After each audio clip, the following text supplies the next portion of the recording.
చేయాలి. దేవుడు మీకు తోడై ఉండాలి అంటే మనం ఏమి చేయాలి? ఏం చేయాలి? ఏం చేయాలి? మాధుర్యం గారు ఏం చేయాలి?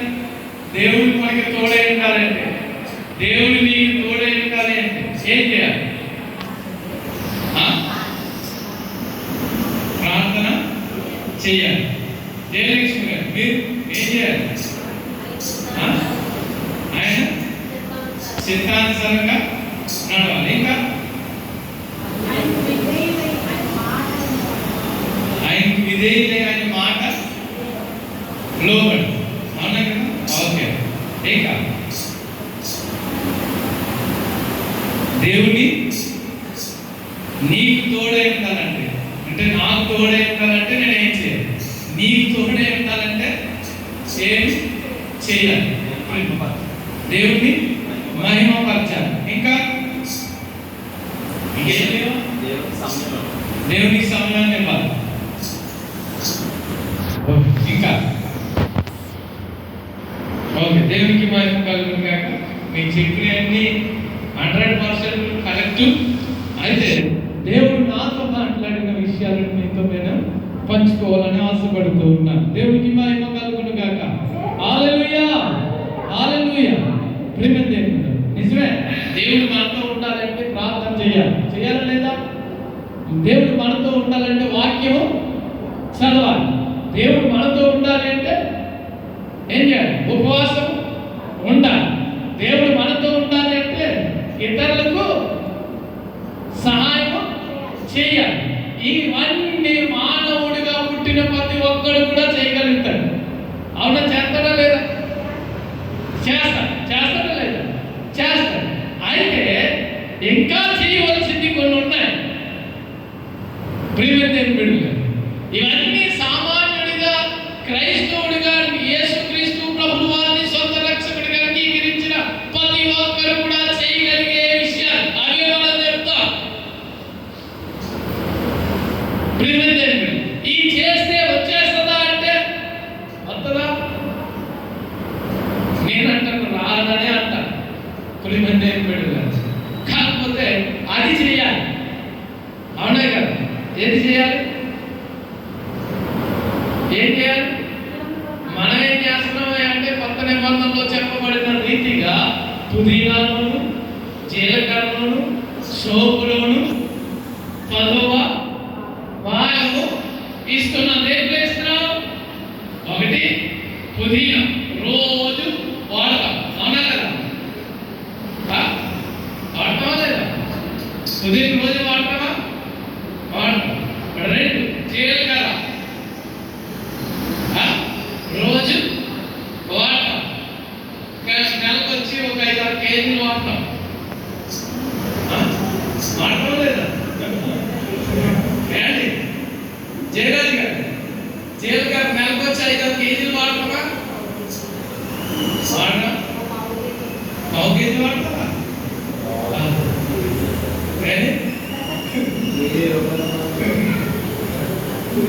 100 గ్రాములు 90 రూపాయలండి.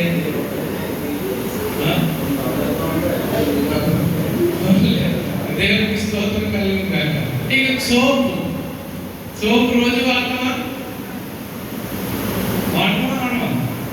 వాటికి వెళ్ళినప్పుడు వాడతాం. అవునా కదా? వాళ్ళు ఇస్తారు కాబట్టి మనం ఎలాగో కొనుక్కి తెరమనుకోండి. ఓకే, దేవునికి స్తోత్రం కలుగును గాక. అంటే దేవుడు చెప్తున్న దాంట్లో కాదు, ఇంకా ఉన్నాయి వాటిలో ఇవ్వాలి. అది ఏదైనా సరే అప్పుడే దేవుడు మనతో తోడుగా ఉంటాడు. బైబిల్ గ్రంథంలో ఒక వ్యక్తి ఉన్నాడు.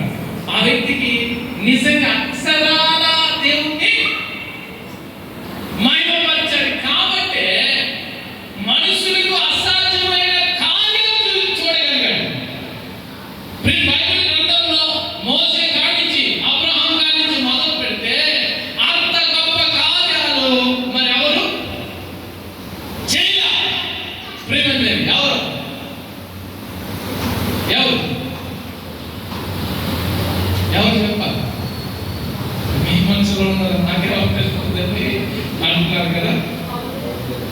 పౌలు గారా? పౌలు గారు సూర్యచంద్రులను ఆపగలిగారా? దేవునికి స్తోత్రం కలుగును గాక. యెహోషువ గ్రంథం 1వ అధ్యాయం 9వ వచనం. యెహోషువ గ్రంథం 1వ అధ్యాయం 9వ వచనం చదువుదాం.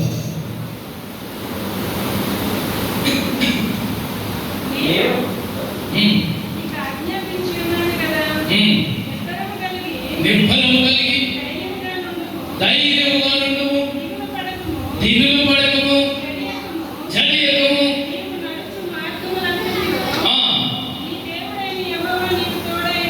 దేవునికి స్తోత్రం కలుగును గాక. మనం నడిచే మార్గములో దేవుడు తోడై ఉండాలి అంటే ఏం చేయాలి? దేవుని మహిమపరచాలి. ప్రియమైన దేవుని బిడ్డలారా, దేవుని మహిమపరచాలి. ప్రియమైన మోసే కంటే గొప్పవాడిగా పరిగణింపబడుతున్నాడు. ఎందుకయ్యా అంటే ప్రియమైన మోసేని దేవుడు ఏర్పరచుకున్నాడు. అవునా కదా? మోసేని దేవుడు ఏర్పరచుకున్నాడు. దేవుడు కృపతో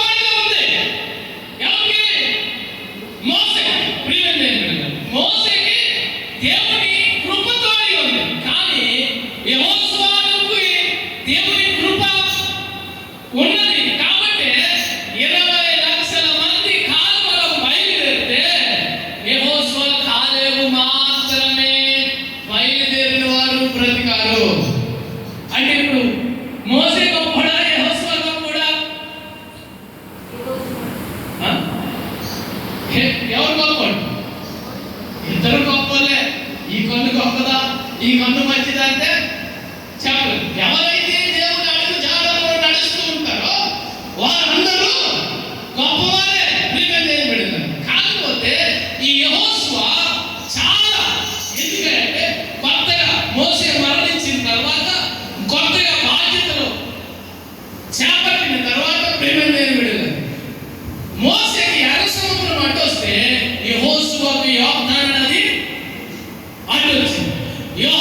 మోసే ఎర్ర సముద్రాన్ని పాయలుగా చేస్తే అంతకంటే గొప్ప కార్యం చేశాడు యెహోషువ. ఏంటో తెలుసా? నీటి ఎక్కడ అడుగులు పెడితే అక్కడ ఏమైంది? నీటి కదలకుండా నీటి మీద నడిచారంట. మనసు వెళ్తూ ఉంటుంటే ప్రవాహం, భయంకరమైన ప్రవాహంలో మనం చూస్తే ఆ ప్రవాహం నిలిచిపోయిందంట.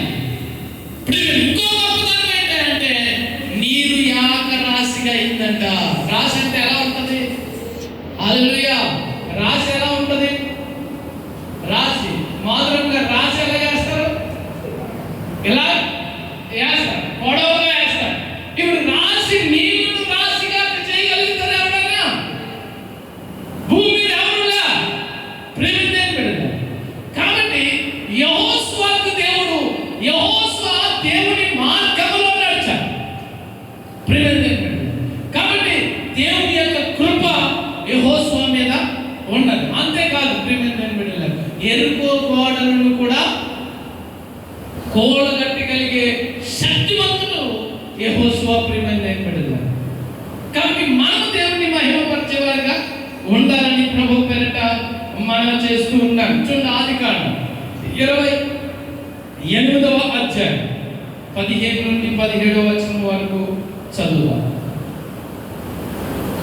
ఆదికాండం 28వ అధ్యాయం. భయపడి ఈ స్థలము ఎంతో భయంకరము, ఇది దేవుని మందిరమే గాని వేరొకటి కాదు, పరలోకపు గవిని ఇదే అనుకొనెను. చాలు, తర్వాత చదువు. ఇది దేవుని మందిరమే గాని వేరొకటి కాదు, ఇది పరలోకపు గవిని అని మనం దేవుని మందిరానికి ప్రార్థించడానికి రావాలి. ప్రియమైన బిడ్డలారా, ఏదో బైబిల్ పట్టుకుని ఆదివారం రావాలి కాబట్టి కాదు. ప్రియమైన బిడ్డలారా, ఇది దేవుని మందిరమే కానీ వేరొకటి కాదు. ప్రియమైన బిడ్డలారా, కాబట్టి ఈ మందిరంలో మనం ఎలా రావాలి? భక్తితో దేవుణ్ణి ఆరాధించాలని ఆసక్తితో దేవుని యొక్క మందిరానికి మనం రావాలి. ప్రియమైన బిడ్డలారా, చదువు 16వ వచనం చదువు.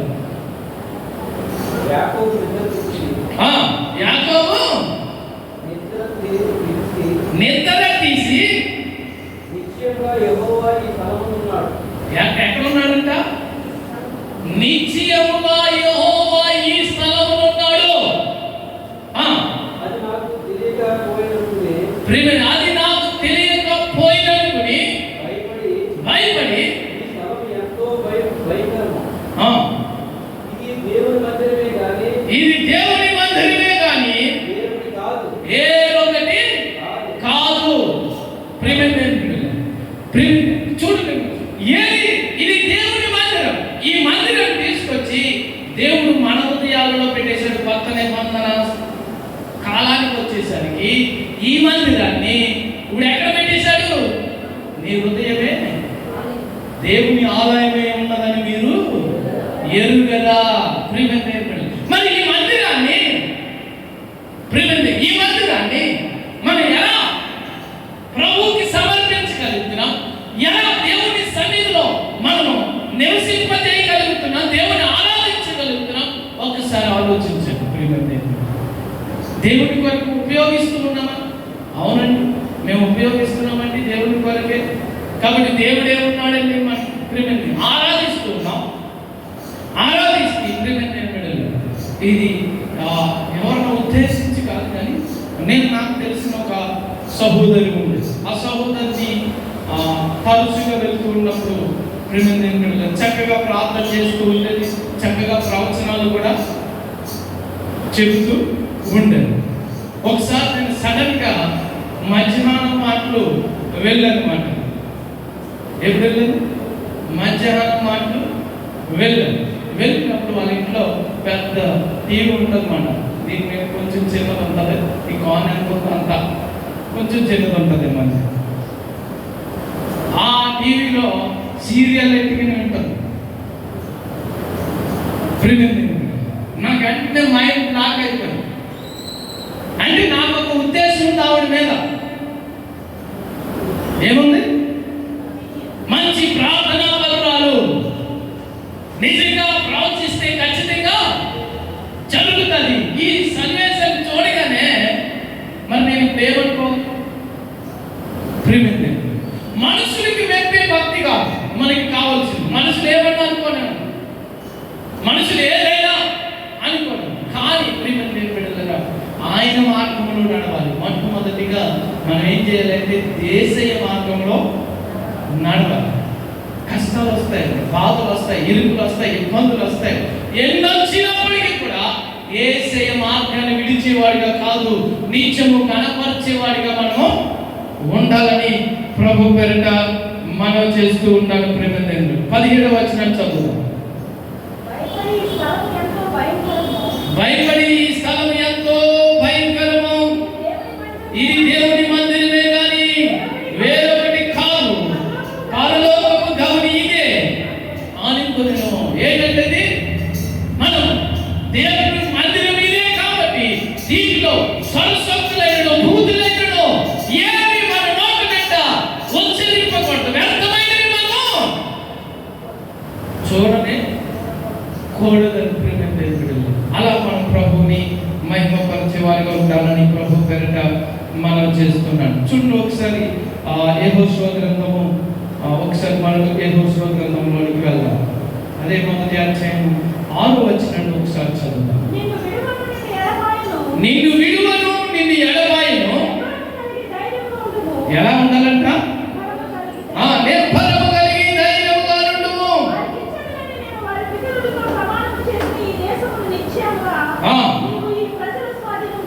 దేవునికి స్తోత్రము కలుగును గాక. దేవుని మార్గంలో నడుస్తేనంట నువ్వు పడవద్దు, భయపడవద్దు, చడియొద్దు అని చెప్తూ ఉన్నాను. కానీ మనకైతే అంటే చిన్నది ఏదైనా సమస్య వచ్చింది అనుకోండి, భయమే. అవునా కదా? భయం వచ్చేస్తుంది. ఇప్పుడు ఎలా బాబు ఏంటి మనం ఆ భయం వచ్చినప్పుడు ఇప్పుడు ఎక్కడికి వెళ్ళాలి?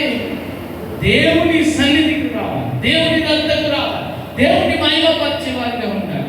ప్రతి ఒక్కరు కూడా దేవుని అడుగుచాడుల్లో నడవాలని ప్రభు పేరిట మనం చేస్తూ ఉన్నాను. ప్రేమదేవుని బిడ్డలారా, అప్పుడు ఖచ్చితంగా పరిశుద్ధ ఆత్మదేవుడు మన ఎడల కృప చూపుతూ ఉంటాడు. చూడండి ఇర్మియా గ్రంథం. మనం ఏం చేస్తామంటే చిన్న చిన్న సాకులు చెప్తూ ఉంటాం.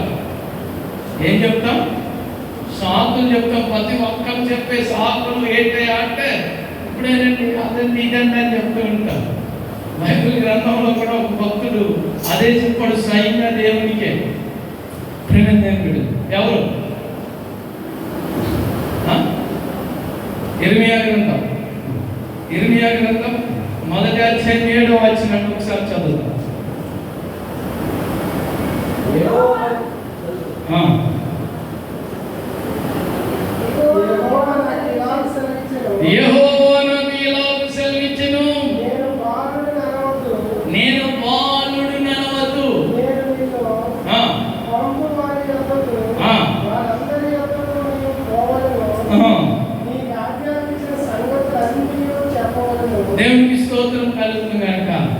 ఏం చెప్పాలి?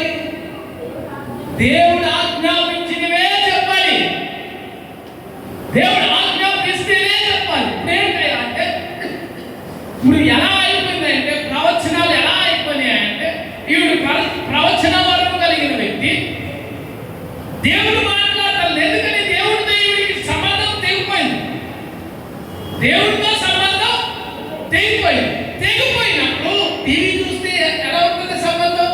ఉండదని చేయలేదు కదా, ఉండదా? ఉండదు. వ్యర్థమైనవన్నీ చూస్తే సంబంధం ఉంటుందా దేవుడితో? వ్యర్థమైన మాటలు మాట్లాడితే దేవుడితో సంబంధం ఉంటుందా? ఉండదు. ఇప్పుడు దేవుడితో సంబంధం తెగిపోయింది. ఇప్పుడు మనం ఏం చేయాలి? వారితో మనం ఉండాలి అంటే ఇప్పుడు ఏదో ఒకటి మనం చెప్పాలి.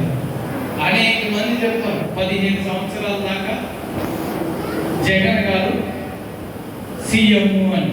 అవునా కదా? 15 సంవత్సరాల దాకా జగన్ గారు క్రైస్తవులే చెప్పారు అనేక మంది. అవునా కదా? అంటే మరి దేవుడు మన ప్రార్థన ఆలకించలేదా? అంటే మనం మనుషులకి మెప్పు అలా. ఏది ఏమైనప్పటికీ ఈ ప్రవచనం చెప్పినప్పుడు ఖచ్చితంగా అన్నీ చెప్తారు కదా దేవుడు. అవును, వ్యర్థమైనవి ఆయన సీఎం అయితే ఈయనకెందుకు, సీఎం అవ్వకపోతే ఈయనకెందుకు? అవునా కదా? ఆయన ఎంత ఎలాంటి అయినా మార్చుకోగలిగేవాడు. అవునే కదా? ఎందుకని రాజుగా ఉన్న నెబుకద్నెజరుని ఏం చేశాడు? దించేయలేదా? అడవిలోనికి పంపించేయలేదా? అవసరంలా. ప్రియమైన ఇవి మనం భక్తికి ఆపాదించిన అవసరం లేదు. అవి బయటే విడిచిపెట్టాలి. ఎక్కడ విడిచిపెట్టాలి? భక్తి వేరు, బయట విషయాలు వేరు. బయట విషయాలు భక్తిలోనికి తీసుకురాకూడదు.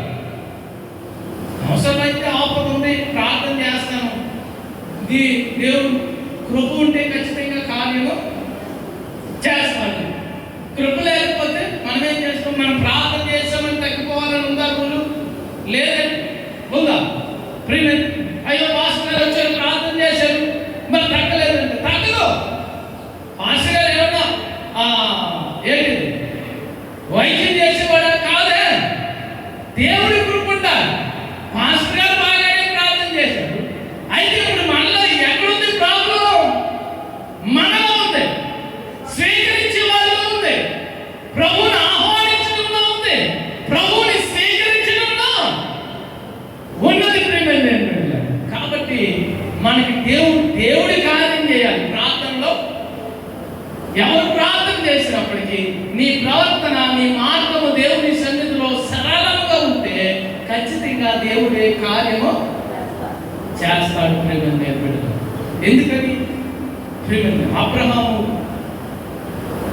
ఆపదలో ఉన్నప్పుడు దేవదూతలే వచ్చాయి అబ్రహాం దగ్గర. అవునా కదా? ఎందుకని? మరి నీవు దేవుడితో సహవాసం బాగుంటే దేవుడే నేరుగా నీ దగ్గరికి వస్తాడు. నీకు ఇతరుల సహాయం అవసరంలా.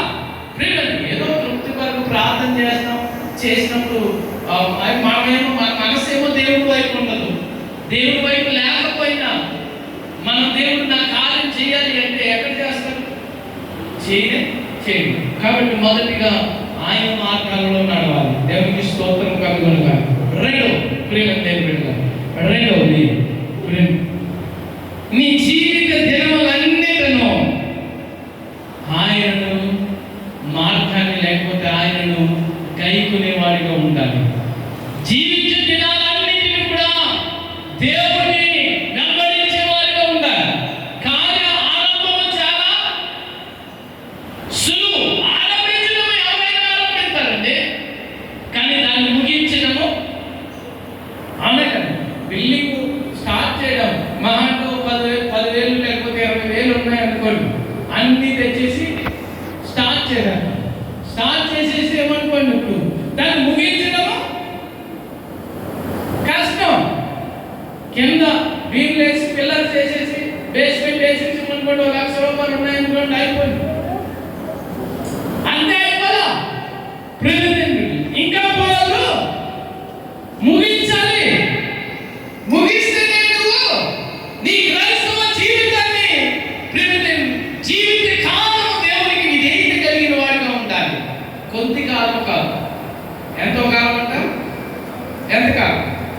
జీవిత కాలం అంతా కూడా ప్రియులారా.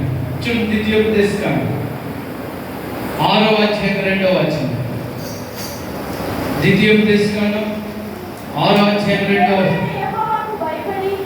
నీ దేవుడైన యెహోవాకు భయపడి అన్నియు ఎప్పుడు వరకు ఏంటంటే ఎప్పుడు వరకు నీ జీవిత దినములన్నిటియు గైకొనుచు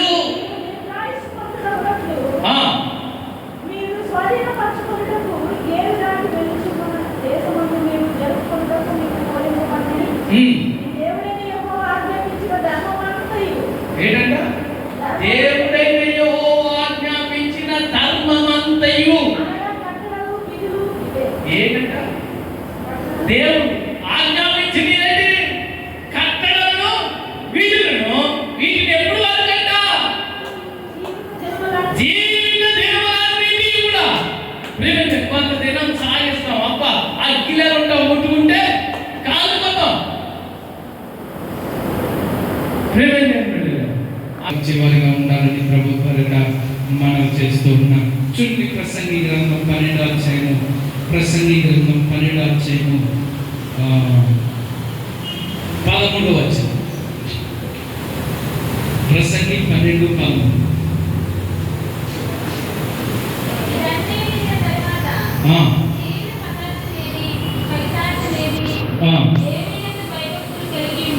దేవుని యందు భయభక్తులు కలిగి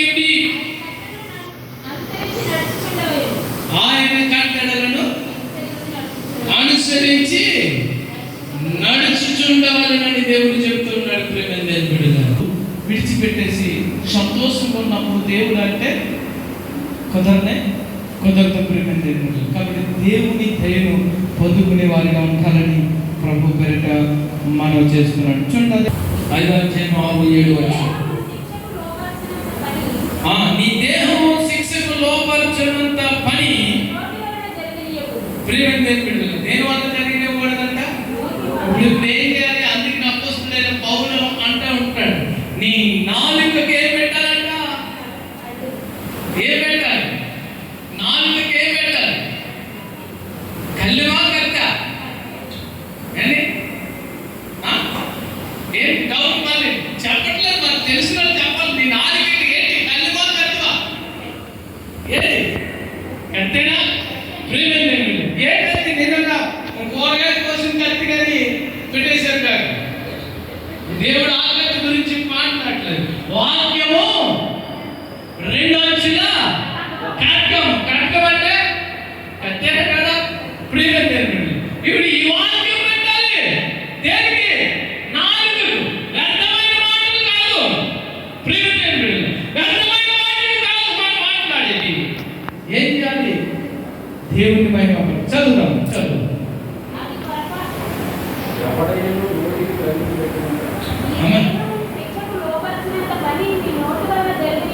జరిగినీయము. మేము ఏం చేస్తాం? మనం మాట్లాడితే తప్పు అయిపోయిందండి. ఇదిదే చెల్లి కావాలని చేసేసి పొరపాటు అయిపోయిందంట. యామ ఎందుకు మారుతుంది? మర్చిపోయిందండి. ఇదిదే యామ ఉంటుంది రాలా అంతే. రాకూడదు. వాళ్ళకి మనకి స్వతంత్రం కాబట్టి వాళ్ళ ఇంటికి వెళ్ళకూడదు మనం. ప్రేమ దేవుడు చెప్తున్నాడు శత్రువుల ఇంటికి వెళ్ళాలంట. మనం శత్రువుల ఇంటికి వెళ్ళి ప్రార్థన, నీ విరోధుల ఇంటికి వెళ్ళి నువ్వు ప్రార్థన చేయమంటూ ఉన్నాడు. ప్రేమ దేవుడు. కాబట్టి విరోధులను ప్రేమించేవాడిగా ఉండాలని ప్రభు పేరిట మనం చేస్తున్నాడు. చూడండి 7వ వచనం కూడా చదువు.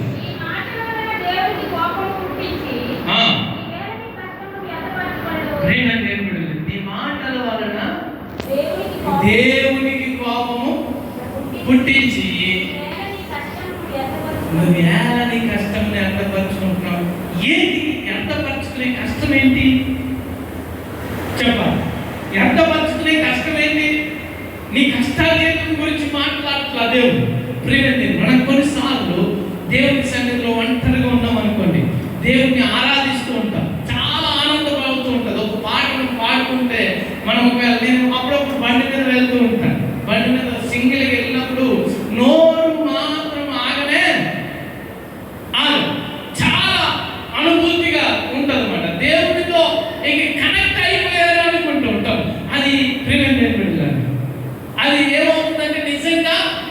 ఇదే భక్తేమో, ఎంతగా ఆరాధించలేము, ఎలా ఉండాలేమో అనుకుని మనం ఏమనుకుంటున్నామే అంటే ఇదే భక్తి, ఇంకా పర్లేదు, నేను దేవుడితో కనెక్ట్ అయిపోయాను, దేవుడు నాతో ఉన్నాడు అనుకుంటున్నాను. ప్రేమ బండి మీద తింటే కాదు, వంట కొంతమంది వంట చేస్తున్నప్పుడు పాడుతూ ఉంటారు, ఈ లోపల ఆ మిరపకాయ తాలూకు మాడిపోతూ ఉంటుంది, దేవుణ్ణి ఆరాధించేసాము.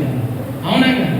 ఆ గొట్టురు మనకి వచ్చినప్పుడు అప్పుడు వెళ్ళిపోతాం, ప్రభువులోని చూస్తాం అప్పుడు. అవునా కదా? అది కాదు భక్తి. అదే చెప్తున్నాడు ప్రసంగి, అనుభవపూర్వకంగా చెప్తున్నాడు. అటువంటిది కాదు భక్తి. దేవుడు నిత్యము ఆరాధించేవాడిగా, నీ జీవిత కాలం ఆరాధించేవాడిగా, ఎప్పుడైతే నీ మొదలు ఏ విధంగా ఉందో ఆరంభం కూడా ముగింపు కూడా అదే విధంగా ఉండాలని ప్రభువు చెప్తూ ఉన్నాడు. ప్రేమని బిడ్డలారా, చూడండి యాకోబు రాసిన పత్రిక మొదటి అధ్యాయం 26వ వచనం చదువుదాం.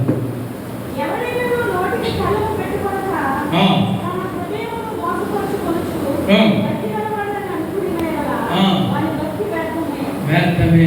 ఏం పెట్టుకోవాలంట? అక్కడ ఏం కత్తి పెట్టుకోవాలి, ఇక్కడేమో కళ్ళు పెట్టుకోవాలి.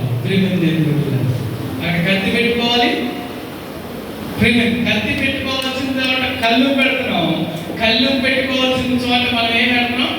కత్తి పెడుతూ ఉన్నాం. ఇదే భక్తి, నా భక్తి సరిపోతుంది అనుకుంటున్నాం. దేవుని అది చెప్పలేదు, వర్ణింపలేదు. కాబట్టి అంత భక్తి మనం దేవుని సన్నిధిలో మనం ఈ భూమి మీదే మనం దేవునికి ఏం చేయాలి? చెల్లించేవారుగా ఉండాలి, చేసేవారుగా మనం ఉండాలని ప్రభు పేరుగా మనం చేస్తున్నాం. ఒకటి, ఆయన మార్గంలో నడవాలి, జీవిత కాలం అంతా కూడా ఆయనను వెంబడించేవారుగా ఉండాలి. ఇక మూడవది, పూర్ణ హృదయంతో దేవుణ్ణి ఆరాధించాలి. ఎలా ఆరాధించాలంట? పూర్ణ హృదయంతో. ఎటువంటి మరి మాకు పూర్ణ హృదయం లేదేంటండి, మరి మేము ఆరాధించట్లేదు అనుకుంటున్నాం. దేవుడు కోరుకునే పూర్ణం వేరు, మనం కోరుకునే పూర్ణం వేరు. అవునా కదా? అందరూ కూడా కోరుకుంటున్నారు. ఇంతకు ముందు ఇప్పుడైతే తింటలేదు, కానీ ప్రతి ఒక్కరు కూడా తెల్ల గుడ్లో తెల్లదాన్ని పడేసి పూర్ణమే తినేవాడు, అదే కమ్మగా ఉండేది. ఇప్పుడు పూర్ణాన్ని పడేసి తెల్లది తింటున్నారు. నిజమే. ఇప్పుడు మనం హృదయాన్ని పక్కన పెట్టేస్తారు, ఏం జరిగినా పర్వాలా, ఏమైనా పర్వాలా. కాబట్టి ప్రభు ఈ తప్పు చేశాను, క్షమించే ప్రభు, క్షమించేశారు కదా, ఓకే థ్యాంక్ యూ అయిపోయింది. ఇప్పుడు అది కాదు దేవుడికి కోరుకునేది. చూడండి ఒకసారి లోక సువార్త 10వ అధ్యాయం 27వ వచనం. లోక సువార్త 10వ అధ్యాయం 27వ వచనం.